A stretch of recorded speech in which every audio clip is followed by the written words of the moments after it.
Hello, जय हिंद दोस्तों। उम्मीद है आप सभी अच्छे होंगे। अगर आप इस चैनल पे नए हो तो आप इस चैनल को ज़रूर लाइक सब्सक्राइब करके बेल आइकन दबा दें और शेयर करें। अच्छा उन्होंने चले गए, आप लोग शेयर कर दीजिए। इससे पहले के वीडियो में हम ये देख चुके हैं what are the basic differences between conductor, insulator and semiconductor. ठीक है, तो अब इसी के रिलेटेड कुछ और एस्पेक्ट्स देखेंगे कंडक्टर, इंसुलेटर और सेमीकंडक्टर के। तो सबसे पहला एस्पेक्ट, फ्री इलेक्ट्रॉन से ज्यादा रहते कम रहते, कौन से मटेरियल में ज्यादा रहते कौन से मटेरियल में कम रहते, कौन से मटेरियल में नहीं रहते, वो देखेंगे। इसके बाद हम देखेंगे वैलेंस इलेक्ट्रॉन के बारे में कि वैलेंस इलेक्ट्रॉन इसमें कितने रहते। वैलेंस इलेक्ट्रॉन बोलते हैं किसको, सबसे पहले ये जान लेते हैं, उसके बाद इस वीडियो को शुरू करते हैं। वैलेंस इलेक्ट्रॉन उन इलेक्ट्रॉन्स को बोलते हैं जो आटम के सबसे आउटर मोस्ट शेल में होते हैं। ठीक है, अब ये आटम किधर से आ गया, यानी कि कंडक्टर, इंसुलेटर, सेमीकंडक्टर, ये तीन भी क्या है, टाइप ऑफ अ मटेरियल है। और मटेरियल में एटम्स रहते हैं, एटम से मिलके मॉलिक्यूल, मॉलिक्यूल से इसी तरीके से क्या है मटेरियल बनता। ठीक है ना। तो अब जो भी मटेरियल है, चाहे कंडक्टर हो, इंसुलेटर हो, सेमीकंडक्टर हो, उसके अंदर एटम्स है। ठीक है, और एटम्स के सबसे आउटर मोस्ट शेल को वैलेंस ऑर्बिट बोलते।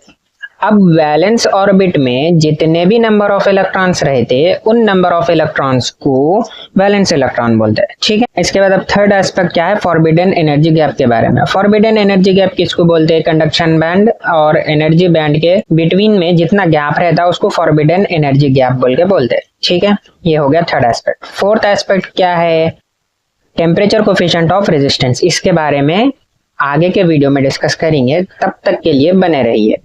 तो सबसे पहला एस्पेक्ट ये है कि कंडक्टर में फ्री इलेक्ट्रॉन मोर रहते लेस रहते। यहाँ पे क्या है, मोर है, मोर रहते। ठीक है, there are more free electrons, किस में, कंडक्टर में। इसका मतलब है कि ज्यादा फ्री इलेक्ट्रॉन्स रहते कंडक्टर में। इंसुलेटर में there are no free electrons, इसमें फ्री इलेक्ट्रॉन्स नहीं रहते, किस में, इंसुलेटर में।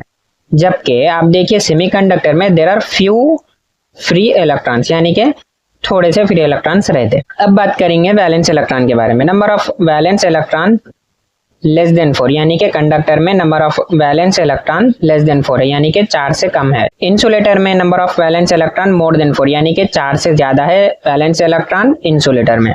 सेमीकंडक्टर में वैलेंस इलेक्ट्रॉन 4 के इक्वल है, यानी कि आउटर मोस्ट जो ऑर्बिट बोले थे वैलेंस ऑर्बिट, उसमें जो आउटर मोस्ट ऑर्बिट में नंबर ऑफ इलेक्ट्रॉन्स है वो करेक्ट एग्जैक्टली 4 रहते। अब बात करेंगे फॉरबिडन एनर्जी गैप के बारे में। कंडक्टर में नो फॉरबिडन एनर्जी गैप। इससे पहले के वीडियो में विद डायग्राम हम देख चुके हैं कि कंडक्शन बैंड, एनर्जी बैंड के बीच में गैप नहीं रहता कंडक्टर में, तो इसीलिए यहाँ पे क्या लिखे, नो फॉरबिडन एनर्जी गैप।